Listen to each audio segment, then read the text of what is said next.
Hello' everyone, এটা নতুন ডিপাৰ্টমেণ্টৰ ডকুমেণ্ট ভেৰিফিকেশ্যনৰ নটিচ আহিছে আৰু ডিপাৰ্টমেণ্টটো হৈছে skill employment and entrepreneurship department.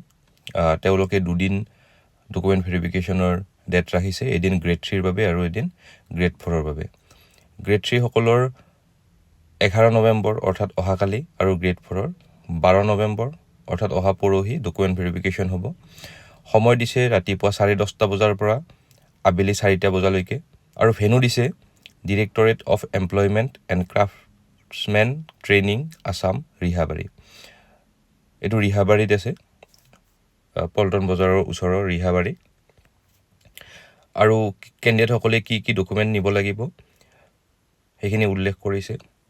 কেণ্ডিডেটসকলে original ডকুমেণ্টৰ লগতে ছেল্ফ এটেষ্টেড ফটোকপি এটা লৈ যাব লাগিব চব ডকুমেণ্টৰ।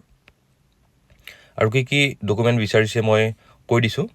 Copy of online application, admit card of the written examination, age proof certificate অৰ্থাৎ আপোনালোকৰ বাৰ্থ চাৰ্টিফিকেট বা ক্লাছ 10ৰ এডমিট কাৰ্ডখন, educational qualification certificate marksheet submit at the time of applying for the post along with relevant documents, caste certificate যদি applicable হয়,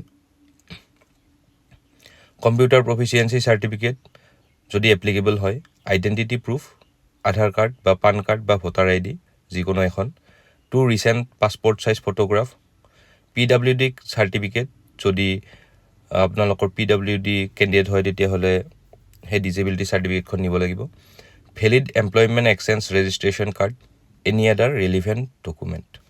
if the candidate has provisional degree pass certificate, final marksheet need to be produced. কিছুমানৰ কি হয়, ডিগ্ৰীৰ original যিখন pass certificate থাকে ইউনিভাৰ্চিটিৰ পৰা দিয়া, সেইখন নাথাকে, এখন কলেজৰ পৰা দিয়া প্ৰভিজনেল পাছ চাৰ্টিফিকেট থাকে।